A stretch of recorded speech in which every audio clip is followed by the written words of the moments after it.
Hello and welcome to this episode of The Next Batch. Today we're going to brew Pilsner Urquell, the source of the Pilsner beer style. Although I have done some videos in English before, my content is normally in Norwegian. That's fine in Scandinavia, but my international viewers has asked me, can you please do another video in English? So here it is. Urquell means source in German. So this is the very first Pilsner type beer from the city Pilsen in what's now is the Czech Republic. This beer was first brewed in 1842 and they still use that triple decantation method of the mashing process. With my modern brewery, I will use malt types to try to duplicate that flavor instead of the triple decantation mash, because that's a whole lot of work and yeah, you can just use some other malt types instead. So let's go back a few months and see how I brewed this beer.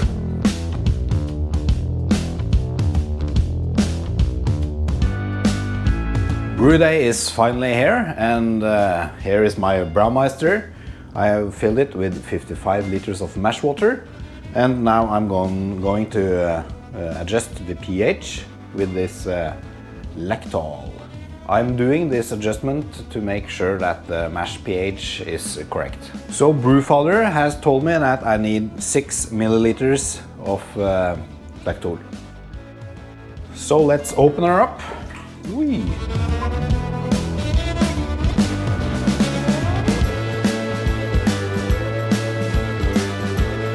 The mash water is at 50 degrees centigrade, and I now will take 6 milliliters. I measure it up with this syringe, like that, and just pour it in. Okay, so now our water is pH adjusted, and I will fill in the malt. Let's mash in. Let's tell the Braumeister that we're here and we're ready to mash in. So in with the malt pipe.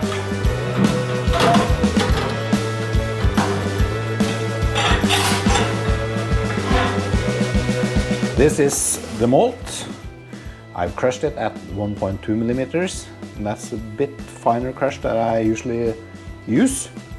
I've been getting a bit of a not so good yield the last time, so I'm trying a finer crush this time. Okay, let's pour it in.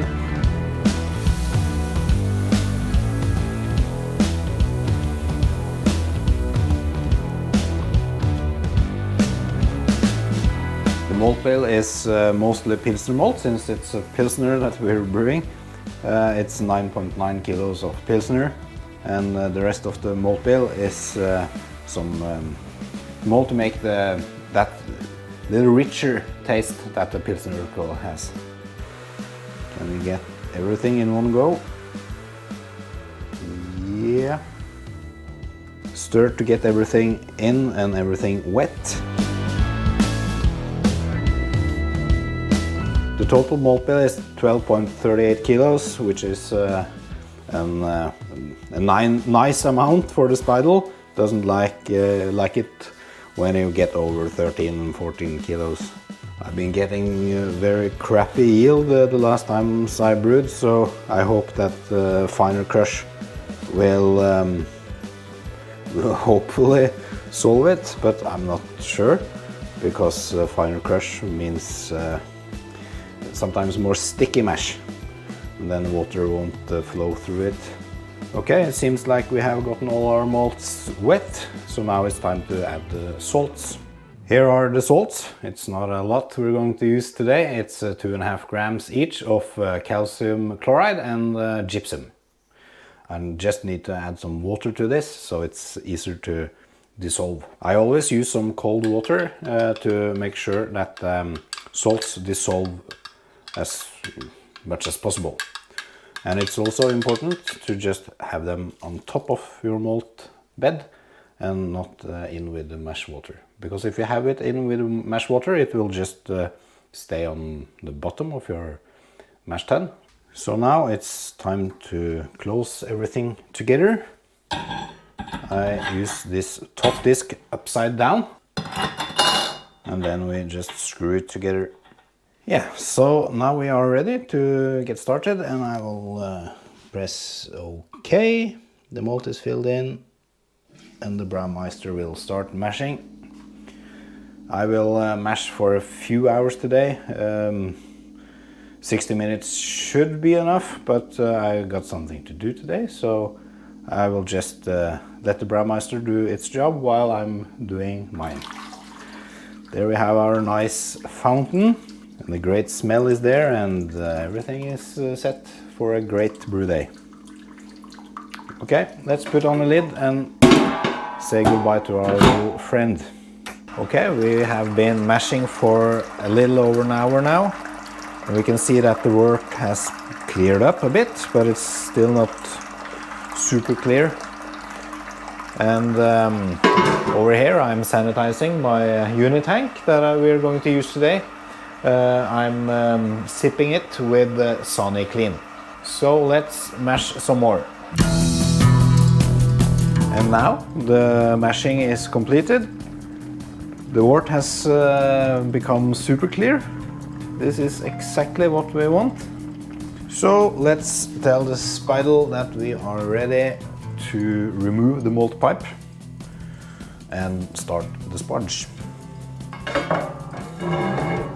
Okay, I need my gloves for this because it's too hot for my sissy little hands to open this up with 78 degrees here.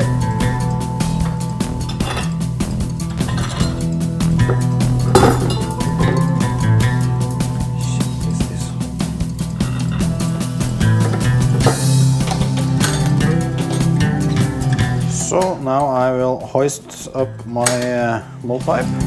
Take it a bit slow, nice and slow.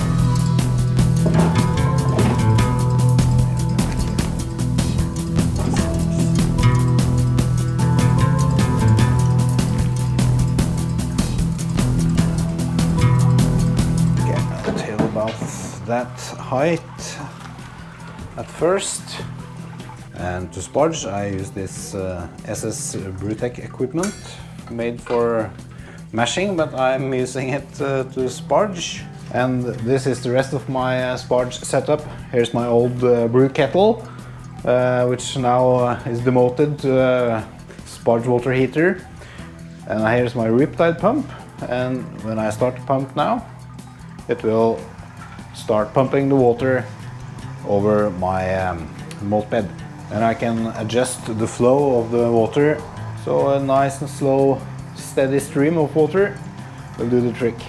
You can see if I turn the knob on the riptide pump, it will increase or decrease the flow. So just a little bit so it doesn't get too full. And I will sparge until I get to about 73 or 75 liters. The way I measure it on the Brewmeister, it has no liter markings inside of it, so I measure it that it's 6 centimeters from the top down to the wort. When that's reached, then the sparging is finished. And before we boil, I always use a little bit of this antifoam to ensure that it doesn't boil over. Oops, that was a little bit, it wasn't too little at least. That was plenty. Boiling over is no fun, then you have to clean everything, so this is a cheap insurance.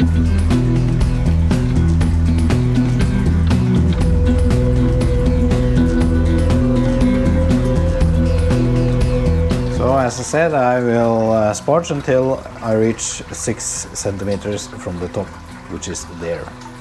There wasn't enough sparge water in the old brew kettle, so I just take some cold tap water and make sure that we reach our boil volume. And we're nearly there. Okay, we have reached our boil volume target, so now I will remove the malt pipe. It's always a bit scary to do this little party trick while I'm filming. But it has gone fine every time, and including today. And while we're waiting for our wort to reach boil, we can take a look at our yeast starter. This is a fairly big starter of WLP 802 Czech lager yeast. In my experiments of making this recipe, I have used other yeasts too. For example, WLP 833 German Bock lager, and it is essential, it's critical that you use this yeast. A lot of the taste in the Pilsner Urquell comes from the yeast. We need to decant the starter because we don't want all this beer in our new beer. So we pour that out. And we need to taste our starter, because sometimes your starter can mess up and you get an infection or something, and then you have to have a taste at it before you pitch it. I'll try to get... Oh, okay, I'll stop there. When I saw the nice thick yeast try to escape, this is what we're gonna pitch. Let's taste the starter.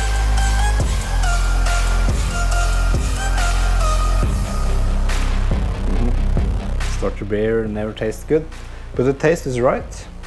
It is not infected, it has that malt sweetness and that little touch of Pilsner Urquell. The smell also, it's spot on Pilsner Urquell.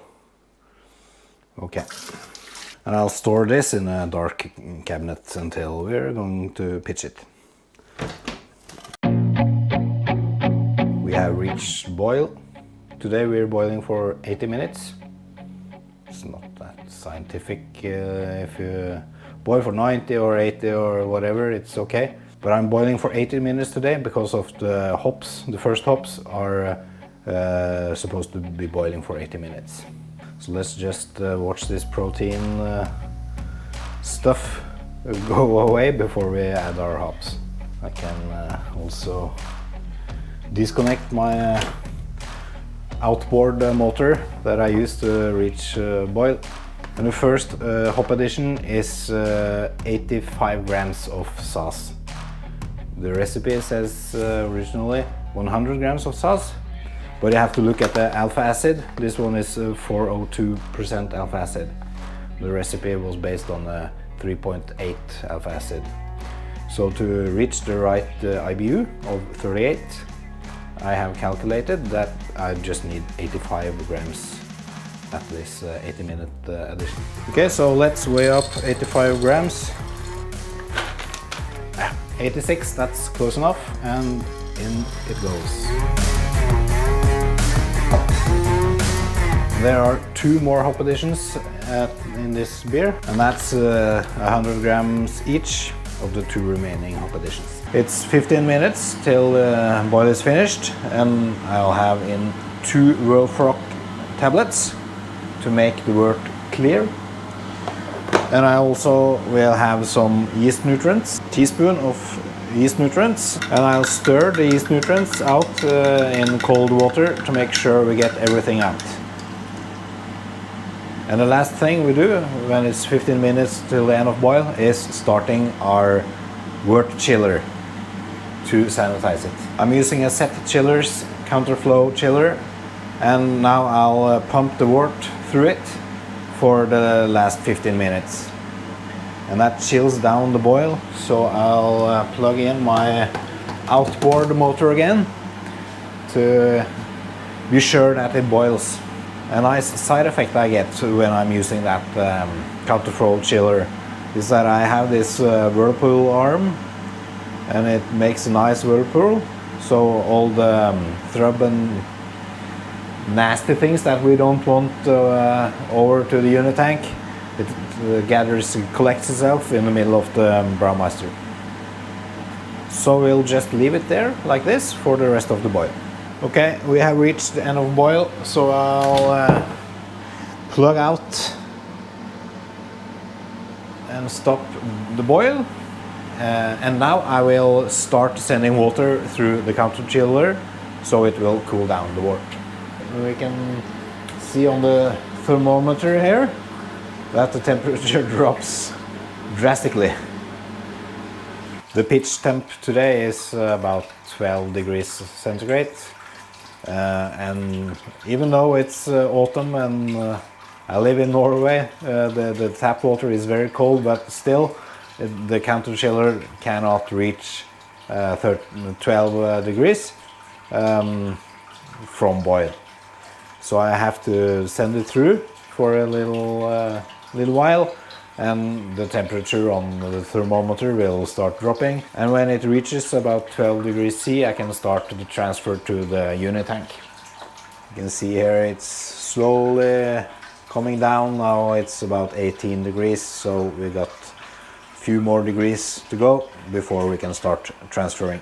We're at about 14 degrees now, and it's taking too long to get down to 12. So I will transfer now at 14 degrees, and I will let my glycol chiller do the rest of the cooling job. So turn off the riptide pump, and I'll dismantle the sparge arm, whirlpool arm, and I'll walk over to the unit tank.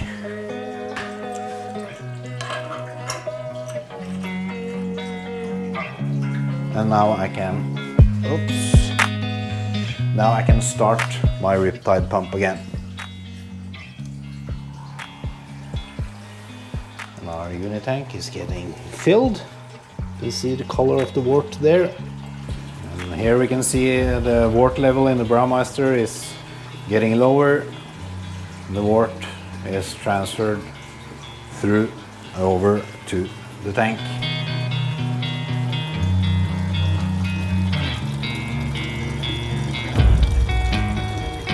And now it's time to find our yeast starter again, and I'll pour some freshly chilled wort onto it so I can more easily get the wort out, and I can also start activating the yeast again on my magnetic stirrer. Okay, let's put it on the stirrer. There it will start activating the yeast while we're still transferring the rest of the wort. I've tilted the Brewmeister a bit to get every last drop of wort out. And now that it's getting empty, we can see that the whirlpool effect gathered most of the junk in the middle. The transfer is completed, and it's that full. I think it's about 58 liters now. Our target is 60 liters, but we have about 2 liters on the starter. Yeah, we got almost every drop of wort over to the unit tank. And now it's time to put a tilt in our fermenter. Ooh, shit. The tilt reads temperature and specific gravity all the time, logs it into Brewfather using my Raspberry Pi. And everything I can watch also on my screen here. And here is my Oxyvand. I use it together with my oxygen flask to get some oxygen in our wort. This is critical when you're brewing a lager yeast, because the yeast needs a lot of oxygen to do that aerobic phase. The first phase of the yeast is to multiply, and then it uses oxygen. If you have a plastic fermenter, you maybe just shake oxygen into it, or you shake air into it. But our air only has about 21% oxygen, so it won't be sufficient when you're brewing a lager. And to get the beer as clear as possible, I'm adding 20 drops of Brewer's Clerics. This helps the proteins. 20.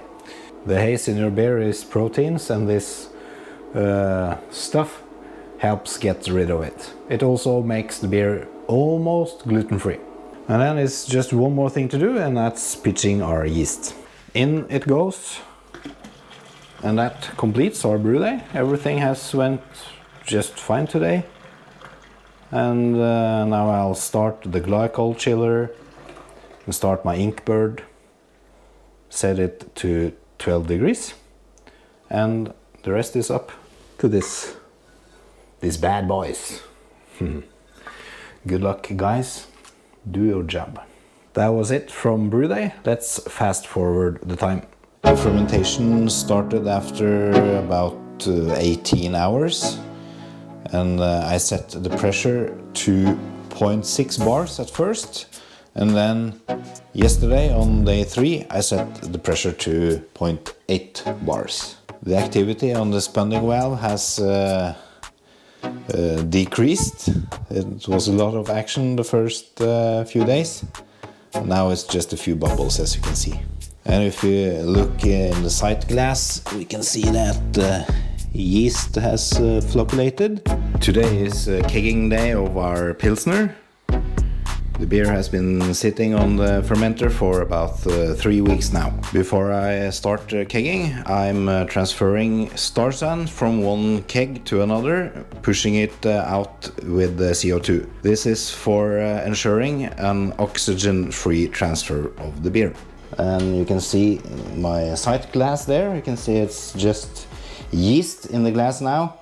And I'm gonna dump some yeast until we can see clear beer. You can see some beer. I'll also keep an eye on the content of the bucket. And I think we're good now. Here's beer, here's yeast. And then it's time to take a sample of the beer, taste the carbonation, and just to check that everything is okay.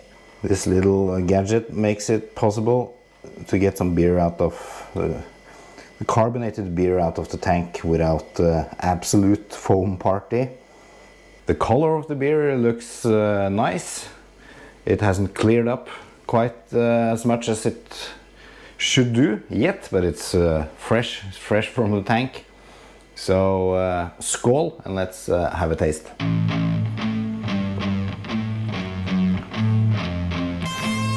Yeah, the taste is it tastes as it should do, but it's not finished. It's a bit fresh on the taste as well.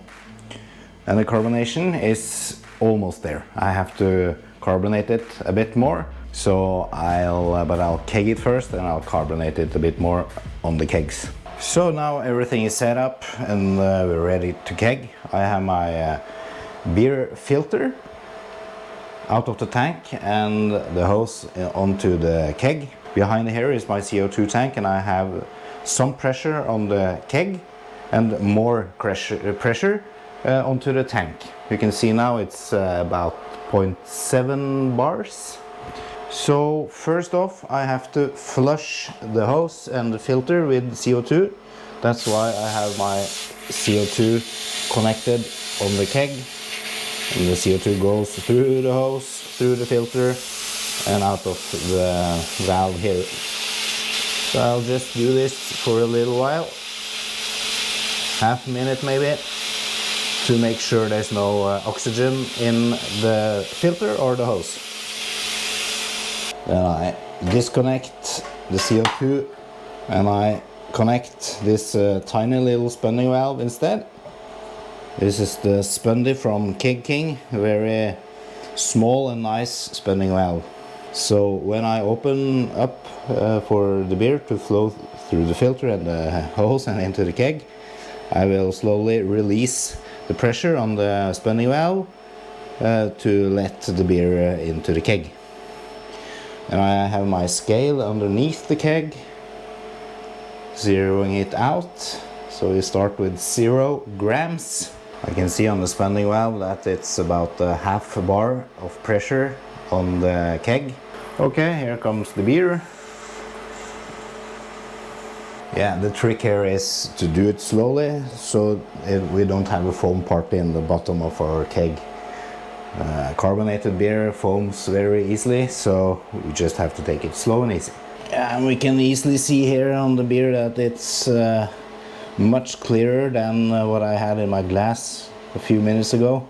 Now we can see the speed has slowed down a lot. So now I'll open up and we'll let the CO2 out of the keg, and that allows beer to take its place. And the speed speeds up.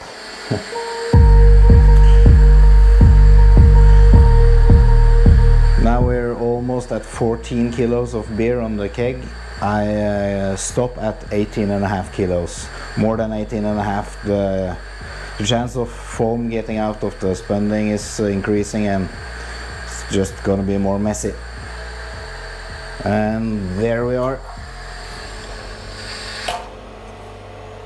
Just like that. And on goes keg number 2. Just place it on there first, and I just tighten the spinning valve.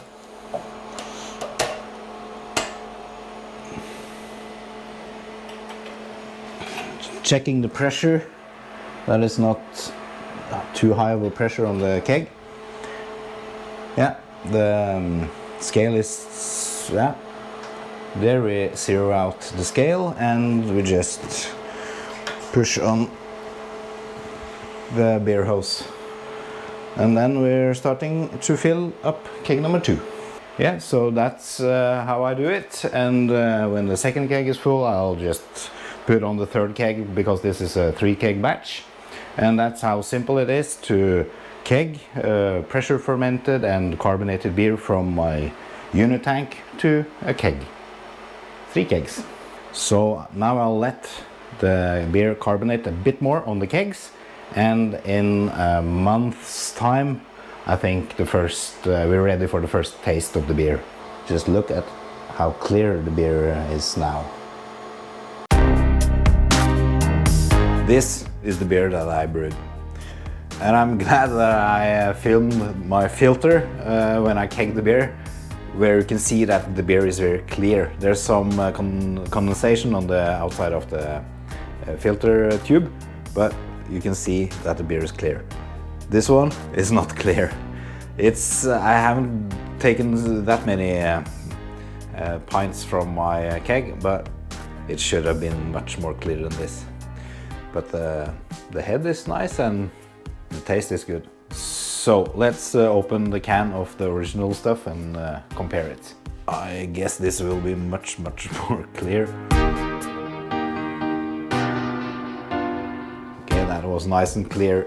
So let's compare it to the one I brewed in this video, and you can see it's much more hazy. Over time it will clear up, but at the moment it looks like hazy IPA, but it's the Urquell clone.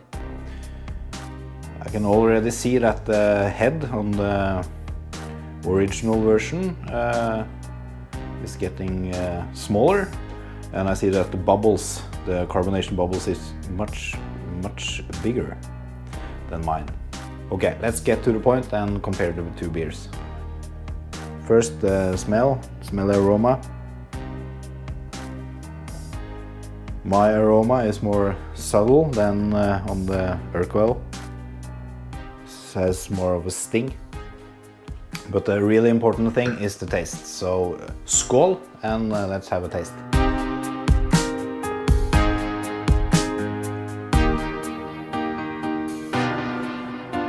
It tastes really good. It's a very smooth taste. You can feel that there's some bitterness, and the malt character, it just blends in. It's very nicely balanced. So either way, this is a very nice Pilsner. But let's compare it and see if I have been able to match the original taste. Skål.